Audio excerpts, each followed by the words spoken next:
Alors malgré le manque de spectacle, j'ai l'impression que cette course elle est passée super vite. Je sais pas vous, mais franchement, elle est passée super vite. C'est peut-être dû au fait que sur les deux dernières courses, il y a eu du drapeau rouge dans tous les sens et qu'on n'était plus habitué à ce qu'une course se déroule d'une seule traite. Salut tout le monde, bienvenue dans le Fast 5, 5 réactions sur le Grand Prix de Russie 2020. C'est parti. Première réaction, on va parler de Valtteri Bottas. Oui, mais avant ça, un petit rappel. Oui, c'est le premier pas. Alors la route elle est longue, il a pas le même talent, on est d'accord, mais il a une attitude sur ce week-end, j'espère que ça va continuer, mais il a une attitude de vainqueur, il a une attitude d'un gars qui a envie de gagner, qui a envie de performer. Alors oui, s'il y a 2 semaines, c'était un grand oui sur Valtteri Bottas, cette semaine, c'est un grand oui, on va dire, ouais, un bon oui, et quelques petits noms. Ça a été un grand oui pour Valtteri Bottas cette semaine parce que, effectivement, sa course, elle est parfaite. Il n'y a rien à redire, il a fait le job comme il fallait, il est allé chercher même le meilleur tour en course, il a creusé l'écart avec Verstappen. Le seul reproche vraiment qu'on peut lui faire, c'est sur le départ. Il a loupé ses freins sur Lewis Hamilton, on aurait bien voulu le voir le dépasser, mais dans l'ensemble derrière, eh bien, il a gagné, il a fait le job, il mérite amplement cette victoire. Ça lui permet de continuer d'être dans cette bonne dynamique, donc parfait. Mais il y a quand même un petit non, dans le sens où tu te dis, heureusement qu'il gagne avec sa Mercedes, heureusement qu'il fait pas autre chose que P1, quand même, avec la meilleure machine du plateau, en étant devant. S'il ne gagne pas, sauf problème mécanique, je veux dire, il y a quand même problème là. Donc, ouais, ça va, faut un peu pondérer sa victoire là-dessus. Il a la meilleure voiture du plateau, il a le meilleur matériel, il a su en extraire toute la performance. Voilà. Et il y a un deuxième petit nom qui a un petit peu fait débattre sur Twitter, ça je vous le cache pas, de toute façon c'est toujours un petit peu Twitter, c'est pas comme d'habitude. C'est que le Valtteri Bottas à son arrivée, eh bien a pris la radio et a insulté ses critiques. Bon, alors du coup il est arrivé en conférence de presse, certains journalistes peut-être se sont sentis visés puisqu'on lui a demandé de préciser qui étaient ces critiques qu'il avait insultées à la radio, parce qu'il avait, ça y est, il a démontré que. Donc du coup il a précisé, il a fait c'est tous les gens qui me disent que je dois abandonner, que je mérite pas ma place en Formule 1, enfin bref, toutes ces personnes très virulentes sur les réseaux sociaux qui viennent descendre gratuitement sans aucune explication le sport ou les sportifs de haut niveau. Le sportif de haut niveau qui est Valtteri Bottas, je me suis pas senti concerné dans le sens où je n'ai jamais souhaité que Valtteri Bottas finalement arrête sa carrière, ne mérite pas sa place en Formule 1, enfin bref, non, clairement pas, et bien au contraire, je l'ai soutenu depuis le Mugello où il y a eu un changement d'attitude positive, où il est passé d'une personne, d'un pilote très passif à un pilote très actif, très engagé, où voilà, il avait le couteau entre les dents, il avait envie d'aller au combat. Donc ça, je l'ai souligné. Encore une fois, c'est le cas ce week-end puisqu'il a été loin d'être ridicule face à Lewis Hamilton. Donc non, honnêtement, là-dessus, il n'y a pas à faire. Le truc, c'est que le mental, en fait, et ça c'est hyper important, c'est que sur les sports de haut niveau, le mental, ça fait énormément, beaucoup plus que finalement le talent, le pilotage, etc. Le mental joue une part énorme. Il y a qu'à regarder la saison 2016 avec Nico Rosberg, le mental joue de partout. Donc du coup, à moi, ça me permet aussi de faire un petit coucou à mes critiques sur Twitter qui disent que je déteste absolument Bottas. À quoi je dis, dis donc, vous avez pas beaucoup de mémoire les potes. Il y a 2 semaines, je le défendais quand même. Mais effectivement, ça me permet de leur faire un petit coucou et de vous dire, écoutez, je vous salue. Cependant, il faut toujours aussi un peu pondérer parce que Valtteri Bottas, ça fait 5 ans qu'il est chez Mercedes, qu'il a disputé 72 Grands Prix avec cette équipe, qui a la meilleure machine du plateau depuis 2014 quand même. Et sur ces 72 Grands Prix, il en a remporté que 9. Donc, dire qu'il fait taire les critiques, bon, tu feras taire les critiques un jour quand tu seras champion du monde. Là, on pourra plus rien dire. Ça, c'est sûr et certain, il y a pas à tortiller. Mais le problème, et j'ai pas eu le temps de regarder, et vous me direz dans les commentaires si vous avez l'information, j'ai pas eu le temps de regarder et faire des recherches là-dessus, mais combien de fois Valtteri Bottas a dépassé sur la piste Lewis Hamilton à la régulière, hors différentes stratégies, hors stratégie d'équipe et consigne d'équipe, parce qu'on lui a volé quelques victoires quand même à Valtteri Bottas, faut aussi s'en rappeler, mais j'aimerais bien savoir que le nombre de fois où Valtteri Bottas depuis 5 ans a réussi à dépasser Lewis Hamilton pour une position jouée en course justement. Je vous avoue que j'ai pas du tout l'info et que je serais vraiment très curieux de savoir ce nombre de dépassements qu'aurait pu faire Valtteri Bottas sur son coéquipier. Finalement, pour terminer un peu rapidement sur Valtteri Bottas, est-ce que ce serait pas la continuité de ce déclic peut-être qu'il a eu un petit peu au Mugello pour le reste de la saison? Alors est-ce qu'il sera champion du monde en 2020? Probablement pas, on va pas se le cacher. Rien n'est joué encore, mais probablement pas. Maintenant, ce déclic-là, j'espère que, en tout cas, il est en train de se faire confirmer avec ce Grand Prix de Russie, par cette victoire notamment, parce qu'une victoire dans la poche, ça rebooste de ouf, et ça c'est cool. Donc pour la fin de saison, j'espère avoir un Bottas toujours dans cette attitude positive, combatif, etc. Parce que ça me fait vraiment plaisir. Est-ce qu'il sera champion du monde? Probablement pas. 2021, s'il finit l'année sur vraiment une très bonne note, j'espère.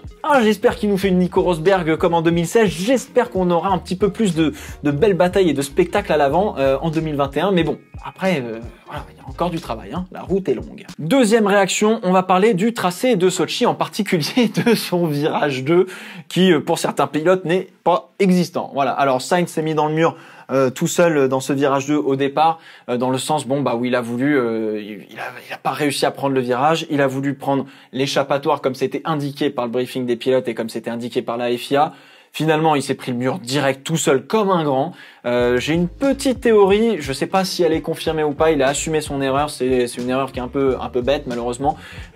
Mais comme t'es assis dans une Formule 1, t'es très bas, tu vois pas grand chose, t'as un carton de polystyrène et je me demande si le carton de polystyrène n'était pas posé de telle manière que il a dû mal juger finalement la fin du mur qu'il avait devant lui. Bon, voilà, c'est ma petite explication, vous me direz ce que vous en pensez encore une fois. Verstappen, lui, a décidé, j'ai l'impression, quoi qu'il arrive, qu'il n'aurait pas pris ce deuxième virage lors du départ de ce Grand Prix. T'as l'impression sur la caméra embarquée que, oui, non, ça a été décidé avant même qu'il monte dans la voiture qu'il ne prendrait pas ce deuxième virage. Bon, ça c'est des petites théories, hein, voilà, évidemment. Mais effectivement, ça se voit, il bloque légèrement la roue, mais vraiment de pas grand-chose. Et puis il débraque d'un coup et puis il met pied dedans pour prendre l'échappatoire. Il passe pleine balle dans ce slalom de l'échappatoire si jamais tu loupes ton freinage à cet endroit-là. Alors on peut rien lui reprocher, c'est juste qu'il est passé très vite, voilà. Mais réglementairement parlant, il a respecté tout ce qu'on lui a dit. Alors ça pose un problème sur justement ces circuits qui sont pleins d'asphalte. C'est que la limite n'est pas naturelle mais elle est réglementaire. Et j'ai pris beaucoup plus mon pied au Mugello qui a pourtant qu'une seule zone de dépassement sur ce circuit. Alors hors évidemment des dramas, drapeaux rouges, etc. Vraiment dans la course pure, j'ai beaucoup plus pris mon pied au Mugello parce on peut sentir la limite qui essaie d'atteindre le pilote. On sent que l'erreur, elle peut coûter très très cher. Et c'est ça qu'on a envie de voir. C'est aussi ça qu'on a envie de ressentir parce que ça, on peut pas le faire justement sur un circuit où la limite, c'est une ligne blanche, tu vois, et où tu peux faire comme Verstappen et passer. Voilà, on peut rien ressentir sur ce genre de circuit malheureusement. En fait, derrière le truc, c'est que avec Carlos Sainz, ça m'a posé une autre question, c'est que je me suis dit finalement l'asphalte est presque plus dangereux que les graviers, l'herbe, etc. Dans le sens où l'asphalte, premièrement, ne fait absolument pas peur aux pilotes. Au contraire, c'est là où ils peuvent mettre pied dedans, donc ils se disent « let's go, on y va ». Et en plus de ça, j'ai l'impression qu'il fait faire des erreurs aux pilotes et que ça devient dangereux parce que Sainz, il se met dans le mur tout seul, presque, j'allais pas dire volontairement, mais voilà, dans la précipitation du départ, etc. Si à cet endroit-là, il n'y avait pas de l'asphalte, il aurait pris les graviers, puis tant pis, il aurait joué au petit poussé, point barre. Là, non, il a décidé de réaccélérer, d'essayer de perdre le moins de temps possible et il s'est mangé un mur. Donc finalement, j'ai trouvé l'asphalte à cet endroit-là, en particulier, beaucoup plus dangereux que ce qu'il est censé faire, c'est-à-dire amener un peu plus de sécurité. Le gravier n'est pas la solution à tous les problèmes, mais en revanche, effectivement, est-ce qu'il vaut mieux pas revenir à des limites naturelles d'une piste où effectivement, on prend des risques. Et alors là, il y a encore une fois tout un débat sur la notion du risque. Le risque de zéro n'existe pas, mais quelle quantité de risques sont prêts à prendre les pilotes et quelle quantité de risques nous sommes prêts à regarder notre télévision. Et oui, parce que on prend autant de risques que de regarder des images qui peuvent parfois effectivement choquer. Troisième réaction, nous allons parler de monsieur Sergio Pérez qui lui s'est fait larguer par Aston Martin, évidemment, enfin futur Aston Martin, Racing Point. Sergio Pérez qui a fait une très très belle course, presque exemplaire. C'est ce qu'on a envie de voir. C'était méticuleux, c'était clinique, c'était chirurgical, c'était vraiment très très beau. Alors Pérez a perdu pas mal de place au départ. Il s'est fait dépasser directement par Esteban Ocon et Daniel Ricciardo parce qu'il a eu pas mal de mal à s'élancer. Il a eu beaucoup de patinage, mais derrière sa course a été vraiment très très très bien géré. Ça commence par un dépassement sur Daniel Ricciardo quand il lui est revenu dessus, justement, assez intelligent, bien construit. Il voyait que Ricciardo était en difficulté avec ses pneus et du coup, eh bien, à l'abord du quatrième virage, non, troisième virage, ouais, techniquement c'est le quatrième, mais voilà, on va dire que c'est le long gauche justement, eh bien, Pérez a réussi à se positionner à l'intérieur juste ce qu'il fallait pour éviter que Daniel Ricciardo se rabatte sur la trajectoire et à ce moment-là de la course, il y avait beaucoup de débris de gomme, toutes ces impuretés qui sont sur la piste et qui vous font finalement manquer d'adhérence et donc du coup, simplement, il est passé à l'intérieur, Sergio Pérez, et il a dépassé comme ça Daniel Ricciardo. Donc ça a été une très belle manœuvre. Et derrière, finalement, Renault s'est un peu mis dans la sauce parce que Ocon était devant Sergio Pérez. Ocon s'est arrêté au stand, il est ressorti derrière Sébastien Vettel. Il a commencé à buter sur Sébastien Vettel, pardon. Et du coup, eh bien, Sergio Pérez, il a rallongé son relais sur les softs. On l'a fait piter pour tenter l'overcut, c'est-à-dire de faire un peu plus long pour ensuite dépasser au jeu des arrêts Esteban Ocon et Sébastien Vettel. Et du coup, effectivement, c'est ce qui s'est passé. Il est ressorti des stands devant la Ferrari et la Renault. Il a gagné une position via ces arrêts-là. Vettel qui a fait aussi le jeu de Charles Leclerc, mine de rien. Et puis derrière, Pérez a juste eu à gérer ses gommes. Il ramène une 4e position à l'arrivée. Le boulot parfait. Je parlais de Charles Leclerc du jeu avec Sébastien Vettel. C'est le moment de parler de ce problème justement. On est toujours dans cette 3e réaction. Ça me permet d'aborder rapidement le fait qu'il y a eu contact entre Charles Leclerc et Lance Stroll au départ. Je ne comprends pas pourquoi il n'y a pas eu 5 secondes de pénalité. Je reconnais que on a déjà eu ce cas dans plusieurs Grands Prix déjà cette année et même l'année dernière entre notamment Alex Albon et Lewis Hamilton. Et généralement ça s'est soldé toujours par 5 secondes de pénalité pour la voiture de derrière qui a mis l'autre voiture hors course entre guillemets. Donc je comprends pas, il y a même pas eu d'enquête, il y a rien eu. Je trouve ça un petit peu dommage. Leclerc a été peut-être un petit peu trop optimiste justement sur ce virage-là avec Lance Stroll et c'est vraiment dommage parce que Stroll a fait un giga start. Il est parti P12, il est arrivé P7 au premier virage avec un 4 de front. Les départs de Stroll, mais masterclass. J'ai l'impression à chaque fois il nous fait des départs incroyables. 4e réaction. Alors il n'y a pas eu beaucoup de spectacles sur la piste, mais on va quand même parler d'une belle bataille à 3. En revanche, ça va me permettre d'aborder un petit peu les stratégies. Et oui, parce qu'en stratégie, il y a eu quelques petites choses intéressantes. Alors, d'abord, la bataille à 3, c'était Gasly, Albon, Norris sur la fin de la course. Albon qui tentait tant bien que mal, il a tout tenté sur Lando Norris qui avait des petits problèmes de direction. Les McLaren, c'était un peu le fond du trou justement sur ce Grand Prix. Albon, justement, s'est porté à hauteur de Lando Norris. Finalement, ça n'est pas passé et cette bataille lui a fait perdre beaucoup de temps, aussi du bon positionnement entre guillemets sur la piste. Et Gasly était juste derrière. Et Albon a dû passer d'un pilotage d'attaque à un pilotage de défense. Et en quelques virages, Norris s'est envolé, il a mis 2-3 secondes d'un coup. C'est vous dire le temps qu'on peut perdre justement à se battre entre deux pilotes. Finalement, c'est passé pour Gasly. La bataille entre Albon et Gasly a été vraiment très rugueuse, très agressive finalement. La défense d'Albon a été très agressive, tout à fait fair. Honnêtement, moi j'ai beaucoup aimé. Ça montre que voilà, ils ont les crocs ces pilotes et ça fait plaisir. Donc dommage pour Alex Albon qui était à ça de presque tout gagner sur cette bataille et finalement il a tout perdu. Et justement, Gasly a tout gagné puisque finalement il a aussi dépassé Lando Norris sur la fin de la course puisqu'il était sur un 2 arrêts en termes de stratégie. Il est parti en soft, ça ne fonctionnait pas avec les hards. Du coup, on lui a fait passer les médiums, il me semble, en fin de course et ça a bien fonctionné. Et du coup, ça permet de faire le constat que tous ceux qui étaient en soft ont eu énormément de mal et ça a été le cas notamment de Renault qui sont partis en soft. Ocon et Ricciardo, ils ont galéré comme pas possible, même d'un point de vue stratégique. En revanche, le coup de génie, eh bien, ça a été Daniil Kvyat et Kimi Räikkönen qui sont partis en hard, qui ont fini en médium et Kvyat finalement s'est retrouvé à un moment donné de la course avec le jeu des arrêts 3e, ce qui était incroyable. Et la plus grosse menace qu'il avait derrière lui, c'était finalement Alex Albon. Bref, ça a très bien géré du côté du Russe. Ça ramène 6 et 7, je crois, en termes de position pour Daniil Kvyat et Alex Albon. Pierre Gasly, évidemment. Alex Albon n'est pas chez AlphaTauri, monsieur. Il y a un peu de fatigue avec les 24 heures du Nürburgring, tu comprends, là j'ai pas beaucoup dormi, j'ai hâte de...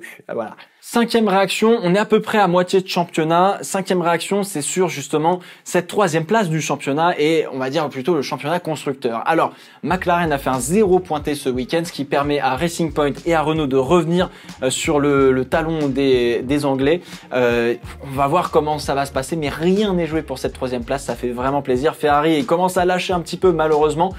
Mais en tout cas, franchement, on va avoir une très belle bataille jusqu'à la fin de l'année, à mon avis, sur cette 3e place. Faut noter aussi, les Alfa Romeo ont fait une très belle course, que ce soit Giovinazzi ou Raikkonen, ça a très bien fonctionné. Ils ont tous les deux gagné 6 places, je crois, même si Giovinazzi échoue à la porte des points. C'est vraiment dommage et ça me permet d'enchaîner justement sur ce dernier groupe, entre guillemets, dans le classement des constructeurs. C'est qu'il y a Alfa Romeo, Haas et Williams, et là, ça se bat pour pas grand chose, honnêtement. Il y a vraiment très peu d'écart. On compte sur George Russell pour aller chercher les petits points chez Williams pour avoir une belle bataille. La 8e place va coûter très cher, entre guillemets, puisqu'elle rapporte quand même beaucoup plus d'argent que la 9e ou la 10e. Donc ça va être le moment de faire vraiment tout ce qu'il faut. Il faudra suivre cette bataille de très près. Bon allez, un petit bonus, ça concerne Lewis Hamilton et ses pénalités qui sont absolument légitimes.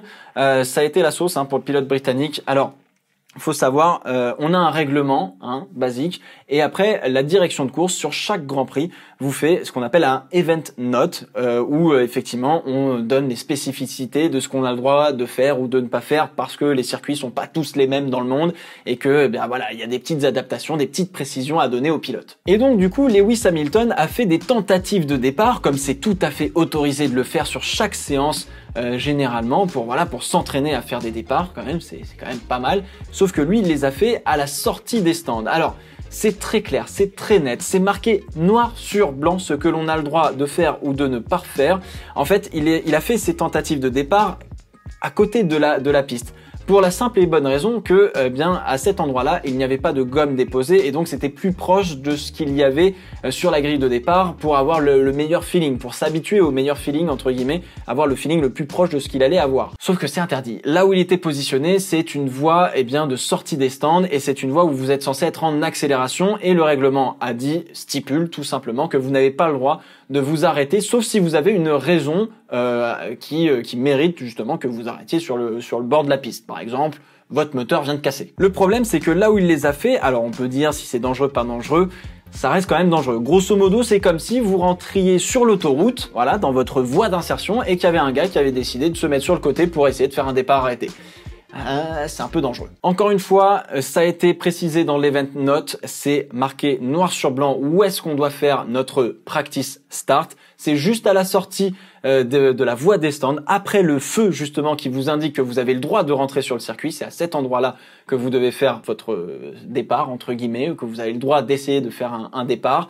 Voilà, tout simplement. Hamilton l'a fait tout le week-end, il n'y avait pas de problème. Et là, en fait, l'équipe lui a dit oui, bien sûr, tu peux le faire là. Je pense que dans l'équipe, on était en train de faire autre chose. On lui a posé, Hamilton pose la question, on lui a dit oui, ouais, fais ce que tu veux. Je pense que ça s'est un peu passé comme ça. En revanche, je suis très déçu de son postulat d'après-course parce que justement, il a incriminé la FIA comme quoi, de toute façon, il ne voulait que le ralentir, il voulait faire en sorte qu'il ne gagne pas, etc.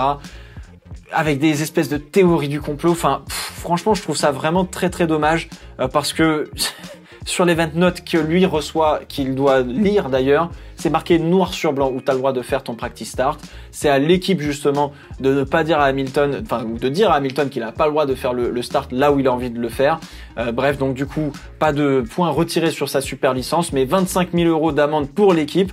Parce que c'est vrai que c'est un petit peu comme quand il y a un arrêt au stand qui foire et qu'il y a une roue qui est pas serrée, on pénalise l'équipe par une amende. Là finalement, on peut reconnaître qu'Hamilton, il a demandé l'autorisation de le faire, l'équipe lui a dit oui, donc finalement c'est plus l'équipe qui est responsable.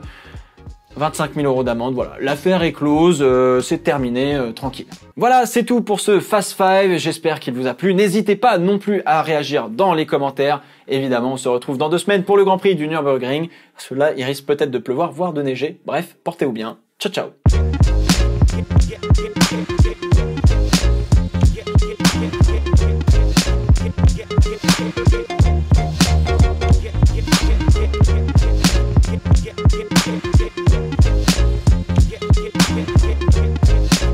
Yeah.